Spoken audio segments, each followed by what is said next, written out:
परमात्मने नमः। यथार्थ गीता, श्रीमद् भगवद गीता, अथैकादशो अध्यायः। अर्जुन ने देखा कि कौरव पक्ष तदनंतर उसके अपने पक्ष के योद्धा कृष्ण के मुख में विलीन होते जा रहे हैं। उसने पूछा,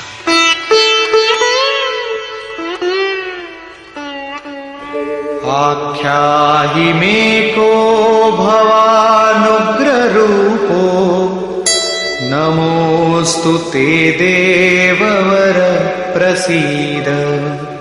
विज्ञातुमिच्छामि भवन्तमाद्यं, न हि प्रजानामि तव प्रवृत्तिम्। मुझे बताइए कि भयंकर आकार वाले आप कौन हैं? हे देवों में श्रेष्ठ, आपको नमस्कार है। आप प्रसन्न हो। आदि स्वरूप, मैं आपको भली प्रकार जानना चाहता हूं। जैसे आप कौन हैं, क्या करना चाहते हैं? क्योंकि आपकी प्रवृत्ति अर्थात चेष्टाओं को नहीं समझ पा रहा हूं। इस पर योगेश्वर श्री कृष्ण बोले। श्री भगवान उवाच, कालोऽस्मि लोकक्षयकृत् प्रवृद्धो, लोकान् समाहर्तुमिह प्रवृत्तः। ऋतेऽपि त्वां न भविष्यन्ति सर्वे, येव स्थिताः प्रत्यनीकेषु योधाः। अर्जुन, मैं लोकों का नाश करने वाला बढ़ा हुआ काल हूं और इस समय इन लोकों को नष्ट करने के लिए प्रवृत्त हुआ हूं। प्रतिपक्षियों की सेना में स्थित जितने योद्धा हैं, वे सब तेरे बिना भी नहीं रहेंगे। वे जीवित नहीं बचेंगे, इसीलिए प्रवृत्त हुआ हूं। तस्मात्त्वमुत्तिष्ठ यशो लभस्व, जित्वा शत्रून् भुङ्क्ष्व राज्यं समृद्धम्। मयैवैते निहताः पूर्वमेव, निमित्तमात्रं भव सव्यसाचिन्। इसलिए अर्जुन, तो युद्ध के लिए खड़ा हो, यश प्राप्त कर, शत्रुओं को जीत, समृद्धि संपन्न राज्य को भोग। ये सब शूरवीर मेरे द्वारा पहले से ही मारे हुए हैं। सव्यसाचिन, तू केवल निमित्त मात्र बन। प्रायः सर्वत्र कृष्ण ने कहा है कि वो परमात्मा न कुछ स्वयं करता है, न कराता है, न संयोग ही जोड़ता है। मोहावृत्ति बुद्धि के कारण ही लोग कहते हैं कि परमात्मा कराता है, किंतु यहां वे स्वयं ताल ठोक कर खड़े हो जाते हैं कि अर्जुन, करता धरता तो मैं हूं, मेरे द्वारा ये लोग पहले से ही मारे हुए हैं। तू खड़ा भर हो, यश ले ले। ऐसा इसलिए है कि सो केवल भगतन हित लागी। अर्जुन उसी अवस्था को प्राप्त कर चुका था कि भगवान स्वयं ताल ठोक कर खड़े हो गए। अनुराग ही अर्जुन है। अनुरागी के लिए भगवान सदैव खड़े हैं। उन्हीं के कर्ता है, रथी बन जाते हैं। यहां गीता में तीसरी बार साम्राज्य का प्रकरण आया है। पहले अर्जुन लड़ना नहीं चाहता था। उसने कहा कि पृथ्वी के धन धान्य संपन्न अकंटक साम्राज्य तथा देवताओं के स्वामीपन अथवा त्रैलोक्य के राज्य में भी मैं उस उपाय को नहीं देखता जो इंद्रियों को सुखाने वाले मेरे शोक को दूर कर सके। जब तड़पन बनी ही रहेगी तो हमें नहीं चाहिए। योगेश्वर ने कहा, इस युद्ध में हारोगे तो देवत्व और जीतने पर महामहिम की स्थिति मिलेगी। और यहां 11वें अध्याय में कहते हैं कि ये शत्रु मेरे द्वारा मारे गए हैं, तू निमित्त मात्र भर बन जा, यश को प्राप्त कर और समृद्ध राज्य को भोग। फिर वही बात, जिस बात से अर्जुन चौंकता है, जिसमें वो शोक मिटता हुआ नहीं देखता, क्या श्री कृष्ण फिर भी वही राज्य देंगे?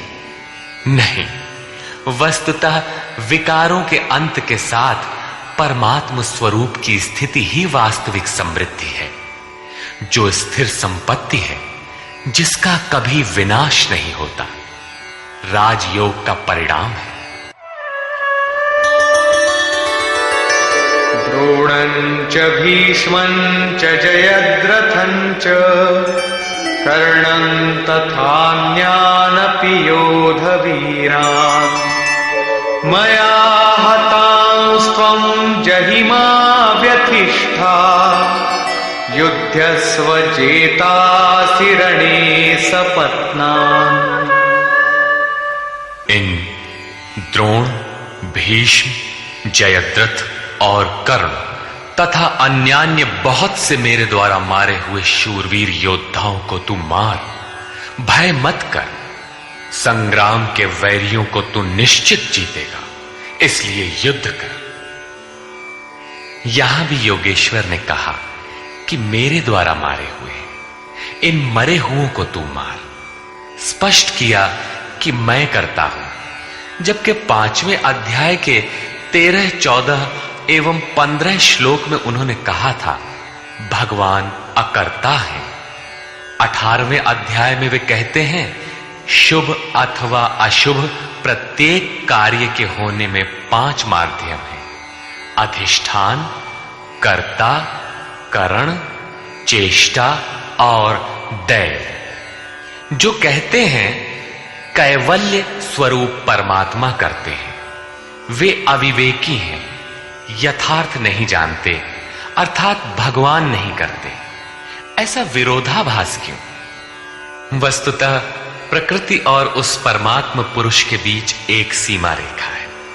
जब तक प्रकृति के परमाणुओं का दबाव अधिक रहता है, तब तक माया प्रेरणा देती है, और जब साधक उससे ऊपर उठ जाता है, ईश्वर, इष्ट अथवा सद्गुरु के कार्यक्षेत्र में प्रवेश प्राप्त कर लेता है। उसके बाद सद्गुरु, इष्ट, याद रहे प्रेरक के स्थान पर सद्गुरु, आत्मा, परमात्मा, इष्ट, भगवान पर्यायवाची। कुछ भी कहें, कहता भगवान ही है। हृदय से रथी हो जाता है, आत्मा से जागृत होकर उस अनुरागी साधक का स्वयं पथ संचालन करने लग जाता है। पूज्य महाराज जी कहते थे, हो जिस परमात्मा की हमें चाह है, वो जिस सतह पर खड़े हैं, उस सतह पर स्वयं उतरकर जब तक आत्मा से जागृत नहीं हो जाता, तब तक सही मात्रा में साधन का आरंभ नहीं होता। उसके बाद जो कुछ साधक से पार लगता है, वो उनकी देन है। साधक तो निमित्त मात्र होकर उनके संकेत और आदेश पर चलता भर रहता है। साधक की विजय उनकी देन है। ऐसे अनुरागी के लिए ईश्वर अपनी दृष्टि से देखता है, दिखाता है और अपने स्वरूप तक पहुंचाता है। यही श्री कृष्ण कहते हैं, मेरे द्वारा मारे हुए इन बैरियों को मार, निश्चय ही तुम्हारी विजय होगी, मैं जो खड़ा हूं। संजय उवाच।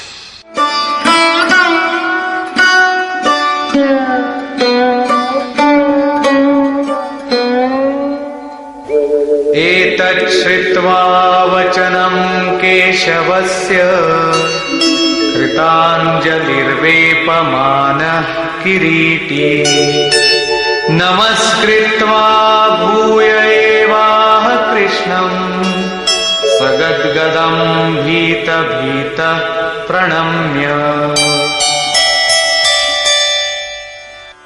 संजय बोला, जो कुछ अर्जुन ने देखा ठीक वैसा ही संजय ने देखा है। अज्ञान से आच्छादित मन ही अंधा धृतराष्ट्र है, लेकिन ऐसा मन भी संयम के माध्यम से भली प्रकार देखता, सुनता और समझता है। केशव के इन उपर्युक्त वचनों को सुनकर किरीटधारी अर्जुन भयभीत होकर कांपता हुआ हाथ जोड़कर नमस्कार करके फिर श्री कृष्ण से इस प्रकार गदगद वाणी में ही बोला, अर्जुन उवाच। स्थाने ऋषिकेश तव प्रकीर्त्या जगत्प्रहृष्यत्यनुरज्यते च रक्षांसि भीतानि दिशो द्रवन्ति सर्वे नमस्यन्ति च सिद्धसंघाः। हे अंतर्यामिन ऋषिकेश, ये उचित ही है कि आपकी कीर्ति से संसार हर्षित होता है और अनुराग को प्राप्त होता है। आपकी ही महिमा से भयभीत हुए राक्षस दिशाओं में भागते हैं और सब सिद्ध गणों के समुदाय आपकी महिमा को देखकर नमस्कार करते हैं।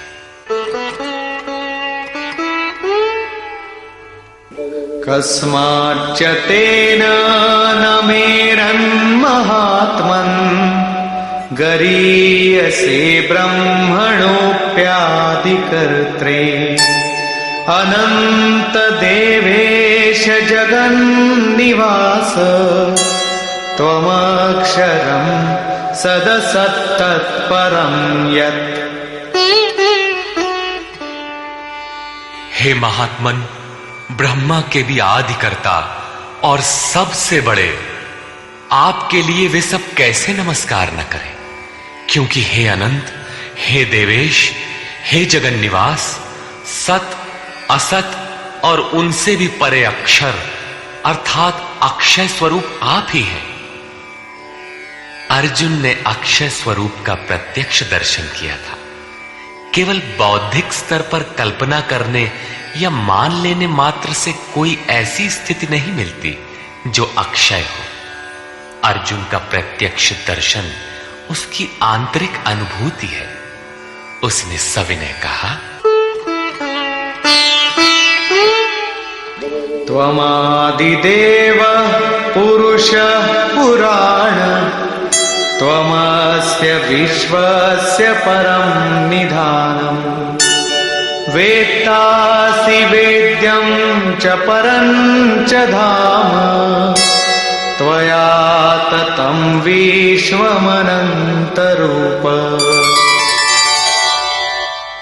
आप आदिदेव और सनातन पुरुष हैं। आप इस जगत के परम आश्रय और जानने वाले हैं, जानने योग्य हैं तथा परम धाम है। हे अनंत स्वरूप, आपसे ये संपूर्ण जगत व्याप्त है, आप सर्वत्र हैं। वायुर्यमोऽग्निर्वरुण शशाङ्कः प्रजापतिस्त्वं प्रपितामहश्च नमो नमस्तेऽस्तु सहस्रकृत्वः पुनश्च भूयोऽपि नमो नमस्ते। आप ही वायु, यमराज, अग्नि, वरुण, चंद्रमा तथा प्रजा के स्वामी ब्रह्मा और ब्रह्मा के भी पिता हैं। आपको हजारों बार नमस्कार है, फिर भी बार बार नमस्कार है। अतिशय श्रद्धा और भक्ति के कारण नमन करते हुए अर्जुन को तृप्ति नहीं हो रही है। वो कहता है, नमः पुरस्तादथ पृष्ठतस्ते नमोऽस्तु ते सर्वत एव सर्व अनन्तवीर्यामितविक्रमस्त्वं सर्वं समाप्नोषि ततोऽसि सर्वः। हे अत्यंत सामर्थ्य वाले, आपको आगे से और पीछे से भी नमस्कार हो। हे सर्वात्मन, आपको सब ओर से ही नमस्कार हो, क्योंकि हे अत्यंत पराक्रमशाली, आप सब ओर से संसार को व्याप्त किए हुए, इसलिए आप ही सर्वरूप और सर्वत्र हैं। इस प्रकार बार बार नमस्कार करके भयभीत अर्जुन अपनी भूलों के लिए क्षमा याचना करता है।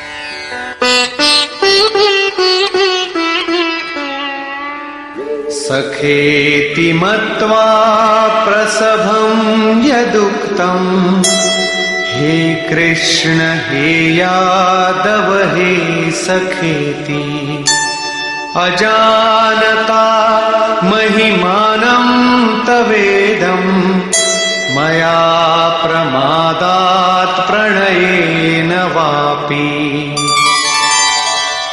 आपके इस प्रभाव को न जानते हुए आपको सखा मित्र मानकर मेरे द्वारा प्रेम अथवा प्रमाद से भी हे कृष्ण, हे यादव, हे सखा, इस प्रकार जो कुछ भी हठपूर्वक कहा गया है तथा यच्चावहासार्थमसत्कृतोऽसि विहारशय्यासनभोजनेषु एकोऽथवाप्यच्युत तत्समक्षम् तत्क्षामये त्वामहमप्रमेयम्।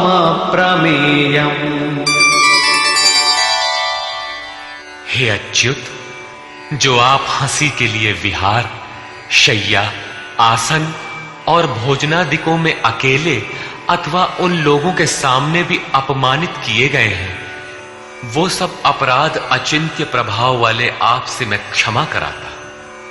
किस प्रकार क्षमा करें?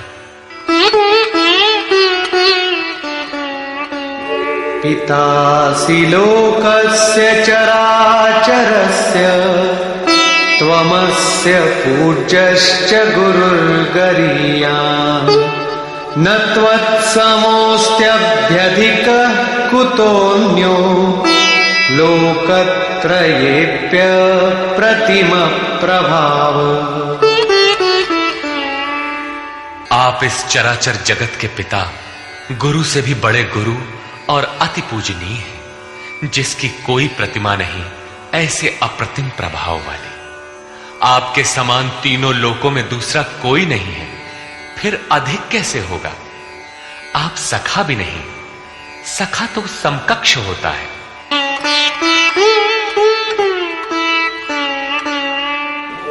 तस्मात् प्रणम्य प्रणिधाय कायं प्रसादये त्वामहमीशमीड्यम्।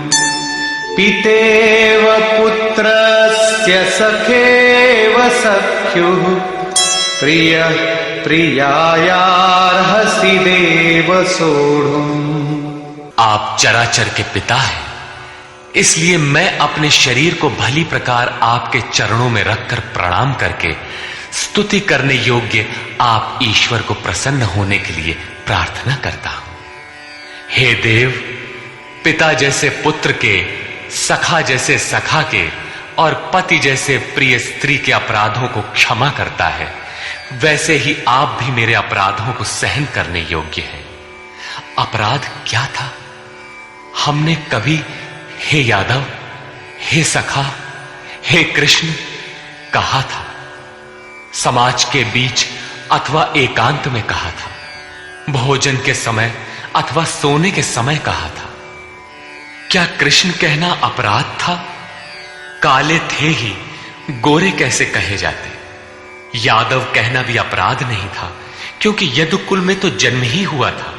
सखा कहना भी अपराध नहीं था, क्योंकि स्वयं कृष्ण भी अपने को अर्जुन का सखा मानते थे। जब कृष्ण कहना अपराध ही है, एक बार कृष्ण कहने के लिए अर्जुन अनंत बार गिड़गिड़ाकर क्षमा याचना कर रहा है, तो जब किसका करे, नाम कौन सा ले?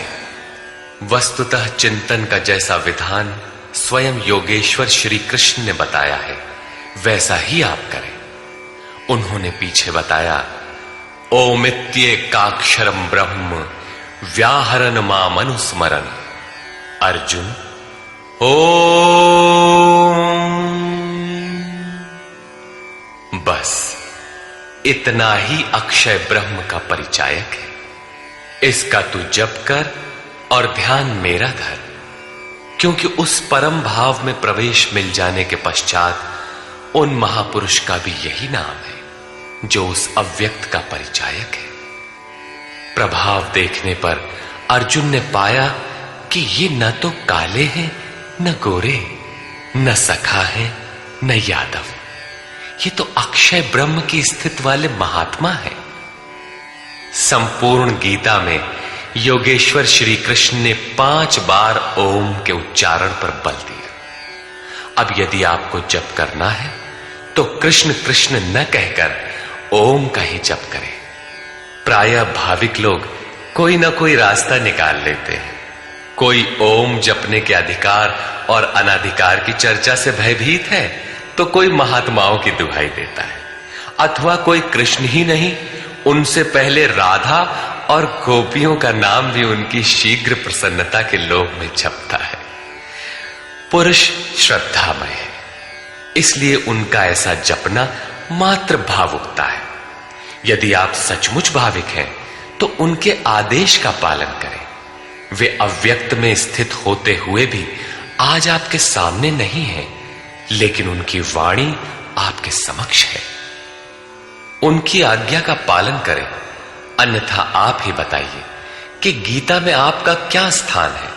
हां, इतना अवश्य है कि अध्येष्यते च य इमं श्रद्धावानं सूयश्च शृणुयादपि यो नरः। जो अध्ययन करता है, सुनता है, वो ज्ञान तथा यज्ञ को जान लेता है, शुभ लोकों को पा जाता है।